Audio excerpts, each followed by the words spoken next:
Arteta's Arsenal look to continue their unbeaten start to the new Premier League season as they welcome Pep Guardiola's Manchester City to the Emirates on Sunday.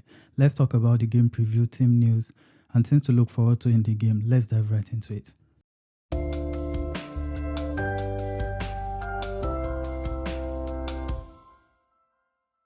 What's up, guys? Welcome to my YouTube channel. It's your boy Pixanti. If you're already a subscriber, kindly like the video. If you're new here, kindly smash the subscribe button.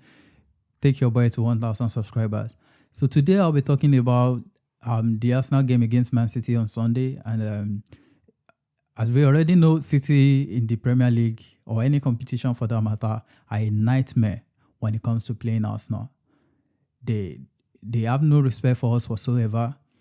I think the last time we won a game against City was actually about 8 years ago. That was 2015, and the game on Sunday is an important game that we need to make a statement, because losing that game on Sunday will mean we'll be losing our 13th game on the bounce against Manchester City, which will be a record. I think the standing record is Wigan against Manchester United and West Brom against Manchester City. So you can literally see the gap between Wigan and Manchester United and West Brom against Manchester City. So they're literally making us their babies. So I can't lay emphasis enough on how important the game on Sunday is. Since Mikel Arteta has come here, I think he's met City 7 times in the league, and he's failed to pick a single point in every of those games. So I will be looking to change that on Sunday. And Mikel Arteta has faced I think 24 teams in the league already, and he's failed to win against just one team. You guessed right. So he's literally won 23.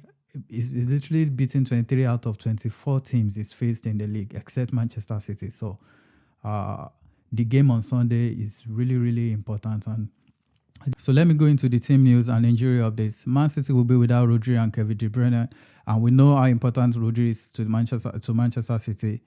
Since he joined them in 2019, Manchester City have lost 5 out of 15 matches, 15 games without the Spaniard in the competition.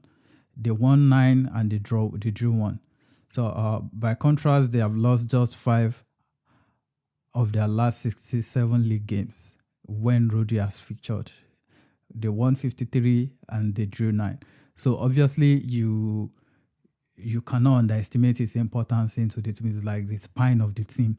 And Kevin De Bruyne, who was last seen against Burnley on the opening game of the season, has an incredible record against Arsenal in the league. It's a nightmare for us. I don't like playing this guy. It's a nightmare.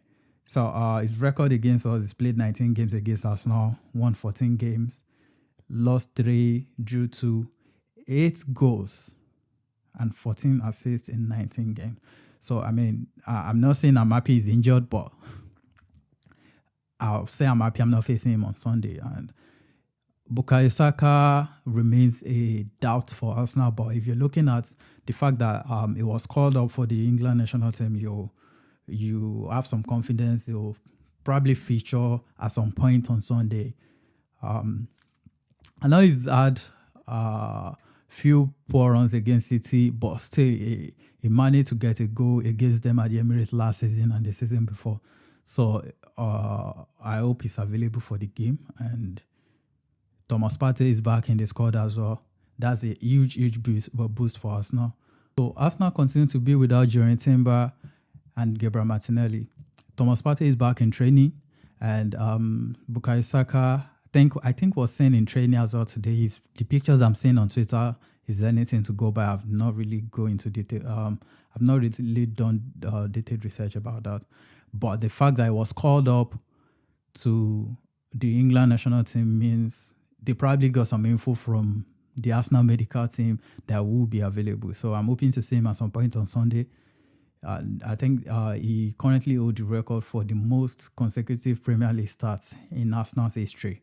And of any player playing in the Premier League at the moment, he started 87 consecutive games. So I hope to see him on Sunday as well. Now, going into the game, my possible or my preferred lineup going into the game will be. Now, going into the game, my preferred lineup will be. I'll start De Vrij in goal, Saliba, Gabriel, White from the right back, and I'd love to see Tomiyasu or Kivio start from the left back. I'd love to see Rice as the left-sided midfielder, Thomas Partey as the lone six, Odegaard as the right midfielder, and Bukayo Saka if he's fit. If it's not, probably Jesus in that position, Trossard from left wing, and Havertz up front. Before you crucify me about Havertz, I have my reasons. I might be wrong, but to the best of my knowledge, I believe he has stronger area prowess. And if we want to beat City's press, we'll probably need him at some point in the game.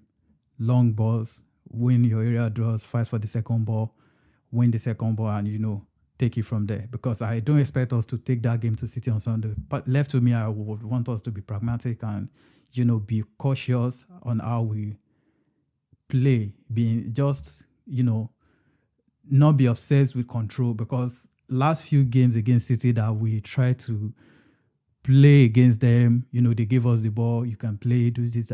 We all saw what happened in those games. We were embarrassed. So I want us to be a little bit cautious, keep the ball as much as possible. When you see the killer pass, give it and, go for it. So I think, personally, the game will be won in midfield. I know that Rodri is not available for City, but you still cannot underestimate them. We're talking about the best team in the world at the moment. So that's why I would love to see a midfield of Partey, Rice, and Odegaard, be it double pivot, be it 4-3-3. I just want to see those three, because I believe it will still be a midfield battle regardless. They have Kovacic, Bernardo Silva is back for them, so they will try to keep the ball as much as possible. So we need the Clarice to be on that pitch, intercept, break down their passes, and some ball carrying as well. So that's why I would love to set up the midfield that way. And Trossard ahead of Nelson. I know he had a terrible outing the other day against Lens, but we know how he is against City. He's a nightmare for them. He torments them almost every time he meets them. So we saw it in the Community Shield. He got that goal last minute, and when he was at Brighton, it was a trouble for them. So he always gets his way against City. So obviously, I'll start him in that game. And the reason why I'll probably not go with Jesus in the starting lineup is when it comes to taking your chances. Because that game, I don't think we're going to have a lot of chances that game. So every little chances we get that game, I expect us to take them. If we're getting 5-6 chances in that game, I expect us to take at least 4 of them. So when it comes to taking chances, I'm sorry, I'm not so confident in him. If we are playing some mid-table teams, playing Chelsea, playing United, I can still start him in those games because I'm confident we'll create as many chances as possible. So if you get to miss a chance, chances will always come up. But against City, if you're getting 4 chances, you have to take 3 of them. So I want the best finishers in that game. And that's the lineup for me. So I feel they should be able to, do the job. And one other thing I'd love to talk about is, we have to do the basics to details, no mistake. Because the previous features, we somehow, I think there's this mental, should I call it blockage or whatever. Anytime we're playing City, we tend to forget how to play football. We tend to forget how to do the basic things.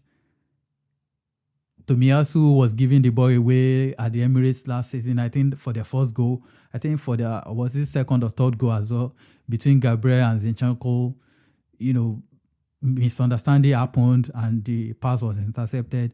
Before we knew it, the ball ended at the back of the net. So we can't afford to make these mistakes going into this game. Everything has to be, you can't afford to put a foot wrong in that game. So if we do the basics to details, don't give the ball away, keep your head in it, no head loss, no unnecessary bookings, because the rate at which officiating is going in the Premier League, I think you have to prepare for the officials as well. You don't want to give them, an opportunity to manipulate the game. You don't want to give them that chance. I remember that game at Emirates 2 seasons ago where we got a penalty. Literally was a penalty. Odegaard against Ederson. It wasn't given, but moments later they got another penalty. Gabriel was there getting an unnecessary yellow, and moments later I was getting a second yellow. So we can't afford to do that. Don't lose your heads. Keep your head in the game, focus 100%, and do the basic things. Play according to the manager's instructions. And I think for the first time in 8 years, we should get a result against City. It's long overdue. I don't want to come out of that game on Sunday with another L. I'm sorry. It's long overdue. We need to start writing history. But every time we go against City, he always we're conceding defeats right from the get-go. So I want to see a different mentality on Sunday, and I believe in the boys. I believe they can do the job, they can pull it off. So, and my predicted scoreline for the game, as we all know, if you are an Arsenal fan, you 100% know keeping clean sheets at the Emirates is a taboo, is an haram. It doesn't happen. No matter who we are playing, TP Masembe, Eyimba of Aba, Mamelodi Sundowns, whoever we're playing at the Emirates, we must concede a goal. So, and obviously we're playing City. Haaland scored 4 out of 7 games against us last season, in our fixtures last season. So, I mean, obviously a goal will come from City on Sunday. I don't know how I want to do it, but from me, we must score at least 2 goals. If they are scoring 1, we must score 2. So I'll probably go for, it's going to be a close game. So I'll go for 2-1 in favor of Arsenal. Bukayo Saka and Odegaard. And of course, Haaland scores for City, or let me say Havertz. So thank you, and thank you for coming, guys. Thank you for watching the video. Smash the like button. If you haven't subscribed, please kindly subscribe. I need your support. I'm looking at 1,000 subscribers. Your support will mean a lot to me on this new journey. I'll see you after the game. I'll do another video after the game. So thank you, guys, and I'll see you later.